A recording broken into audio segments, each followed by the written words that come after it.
पूज्य गुरुदेव, मंचस्थ विद्वजन, मातृशक्ति बंधुओं, वेद मंत्र से प्रार्थना करेंगे ईश्वर से। ओम सहनावतु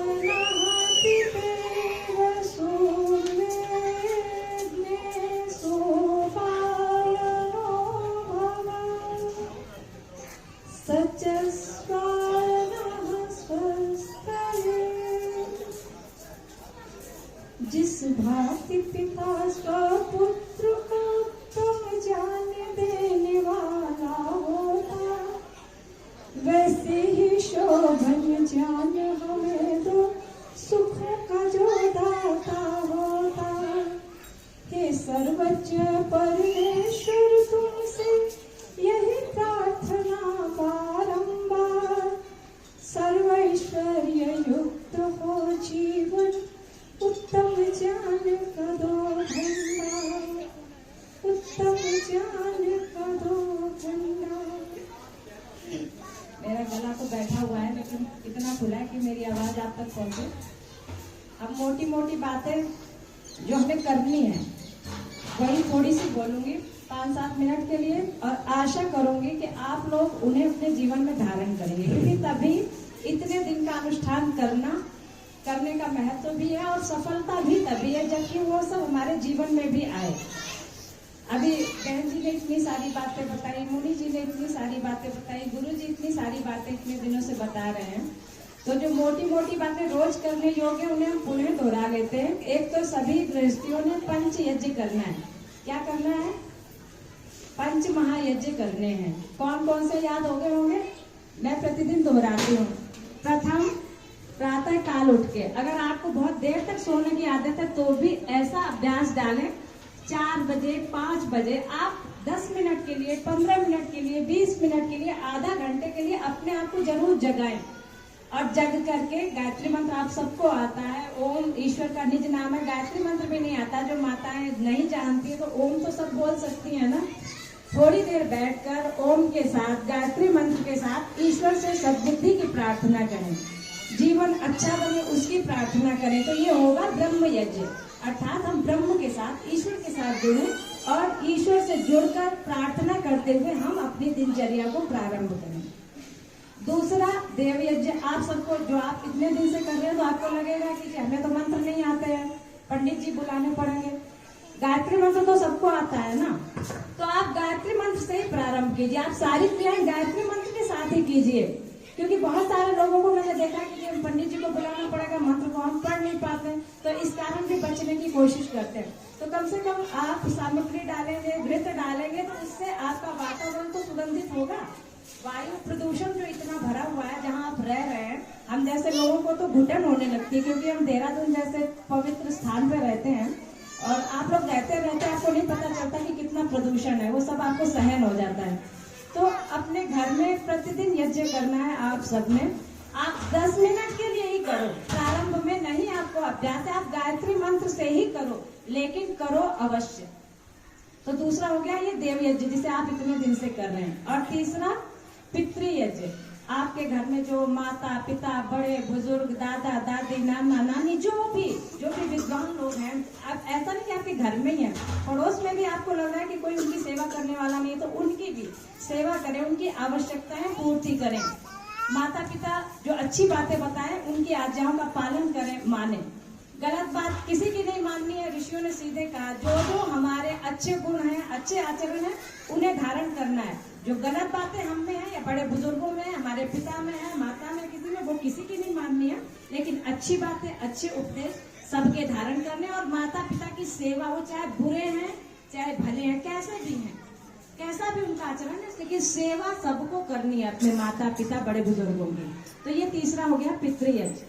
ध्यान से सुन लीजिए, मैं दोहरा रही हूँ बार बार इसीलिए कि कम से कम इन चीजों को तो करना है। भले छोटे स्तर पे करें, बड़े स्तर पे नहीं कर सकते, थोड़ा थोड़ा करें, लेकिन करना जरूर है। और चौथा क्या है? अतिथि यज्ञ। आप अतिथियों का सम्मान तो आप सब लोग प्राय करते हैं, लेकिन वास्तविक अतिथि वही होता है जो बिना तिथि बताए आ जाता है। कोई भी अतिथि आपके घर में अचानक आ जाता है, कोई विद्वान आ गया, कोई सन्यासी आ गया, अथवा आपकी रिश्तेदारी में से भी कोई अगर बिना बताए आ जाता है, तो आपको सेवा करने में कठिनाई महसूस होती है कि पहले से फोन कर देता तो हम अपना खाना बना रहे थे, इसका भी बना लेते। तो अतिथि देवो भव, इसीलिए कहा गया कि जो बिना तिथि बताए भी आ जाते हैं उनका भी श्रद्धा पूरित होकर के सम्मान करना है, सत्कार करना है, आदर देना है।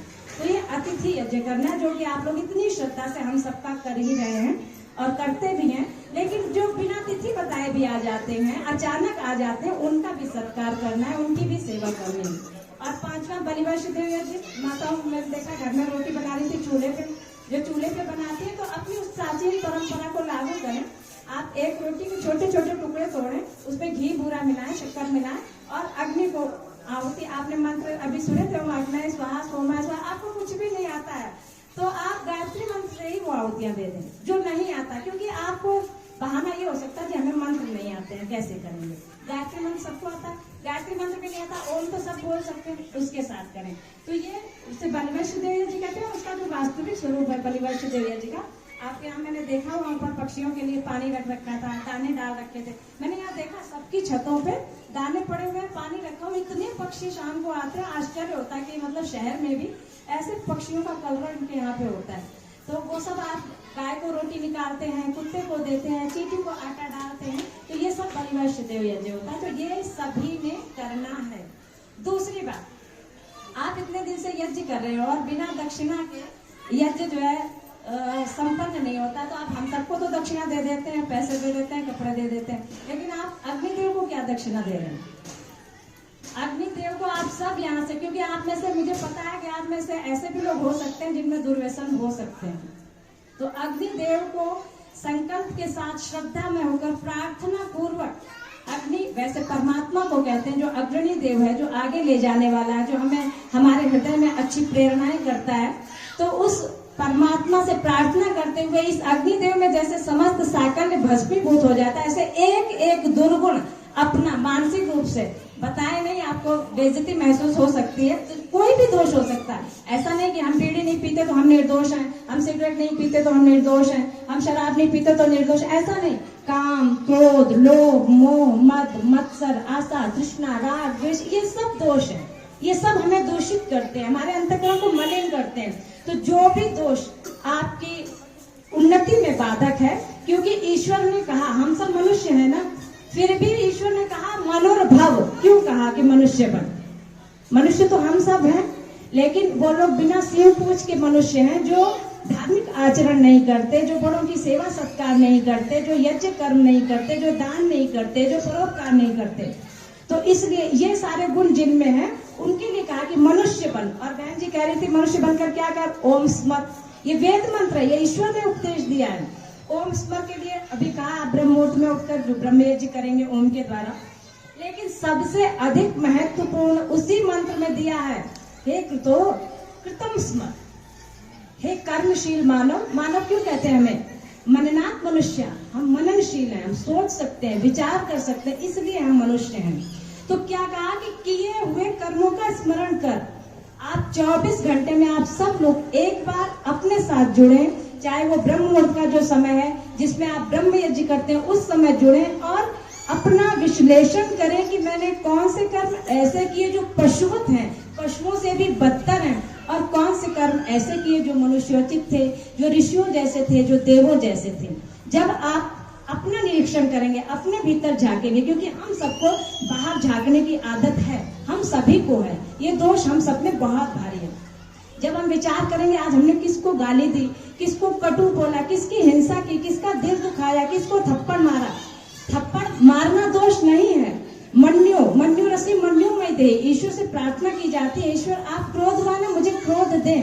अब बच्चा उदंडता कर रहा है, अनुशासनहीनता कर रहा है, पढ़ाई नहीं कर रहा है, तो माता पिता उसे दंडित करते हैं। मन्यु उसे कहते हैं जो सुधारने के लिए, सामने वाले को सुधारने के लिए, ठीक करने के लिए, अच्छा बनाने के लिए जो किया जाता है, उसे मन्यु कहते हैं। और एक वो क्रोध होता है कि हम किसी को अपनी गलत बात मनवाना चाहते हैं, हम में हिटलर साई है, वो हमारी गलत बात भी अगर नहीं मान रहा है तो हम क्रोधित होते हैं, अनाप शनाप बकते हैं, खूब हिंसा करते हैं। तो वो क्रोध है, जो निंदित क्रोध है उसे छोड़ना है, जो मन्यु है उसे धारण करना है। क्योंकि आपके पास यदि मन्यु नहीं होगा, क्रोध नहीं होगा, तो ना तो आप अपने दोषों पर विजय प्राप्त कर सकते हैं, ना आप अपने बच्चों को सुधार सकते हैं। तो मन्यु करना है, क्रोध नहीं करना। वो क्रोध जो अपने मान सम्मान की सुरक्षा के लिए किया जाता है। हमारा कोई, हमें किसी ने पाँव नहीं छुआ तो हमने जाके वो उसके ऊपर ही बहुत बहुत बुराइयां कर दी, तो बहुत अनुशासनहीन है, ऐसा है वैसा है वैसा है, तो हम तरह तरह की बुराइयां करने लग जाते हैं। तो जीवन में सबके कोई ना कोई दोष है, कोई दुर्गुण है, कोई दुर्भावना है, किसी के प्रति क्रोध है, मन में कोई भी दोष है, एक एक दोष अग्निदेव को आंख बंद करके समर्पित करेंगे और एक अच्छाई को धारण करेंगे। और एक इस बिरादरी में मुख्य रूप से बहुत भारी बुराई है, उसके तरफ मैं 2-3 दिन से बोलना चाहती थी। और बाबा जी महाशय जी जो कि इतने वर्षों से यज्ञ करवा रहे हैं और सत्याग्रह प्रकाश से जुड़े हुए हैं, वैदिक धर्म से जुड़े हुए हैं, उसमें जो सबसे भारी दोष है कि अपने बच्चों की इतनी जल्दी शादी क्यों कर देते हैं, ये सबसे भारी दोष। ये दोष यदि हम आर्य समाजी हैं, अपने को श्रेष्ठ समझते हैं, आर्य कहते हैं, वैदिक धर्म में मानते हैं, तो बच्चे की विवाह कम से कम 25 वर्ष तक ना करें। पूज्य बाबा के पोते का रिश्ता कर दिया, वो 22 साल का था। बाबा को पता चला कि वो रिश्ता हो गया। जब इन्हें पता चला तो उन्होंने बुलाया लड़की वाले को, लड़के वाले को, कहा बोला आपकी बेटी से रिश्ता तो हो गया, लेकिन जब मेरा बच्चा है, जब मेरा पौत्र 25 साल का होगा, विवाह तब करेंगे। और उन्होंने 2-3 साल प्रतीक्षा की और फिर उसके बाद विवाह किया। तो जिन गुरु जी को बुलाया है, इनके आचरण को, इनके सिद्धांतों को, ऋषियों के सिद्धांतों को हम सबने धारण करना है, मानना है, तभी इस यज्ञ का करना सफल हो गया। मैंने बहुत सारा समय आपका ले लिया, आशा करती हूँ कि आप लोग मेरी बातों पर ध्यान देंगे। और इस यज्ञ का जो फल है, जो वरदान है, वो यही है कि जो जो उपदेश इन महान विभूतियों ने आपको दिए हैं, उनमें से कुछ ना कुछ अंश धारण करके जाएं। ऐसी कामना करती हूँ कि आप लोग अवश्य में धारण करेंगे। इन्हीं शब्दों के साथ मैं वाणी को विराम देती हूँ और आप सबका हार्दिक धन्यवाद करती हूँ कि आपने मेरी उलझुल बातों को इतनी देर बड़े ध्यान से, एकाग्रता से सुना। कुछ गलत कह दिया हो, कुछ अनुचित लगा हो तो उसके लिए क्षमा प्रार्थी हूँ। ओम शांति।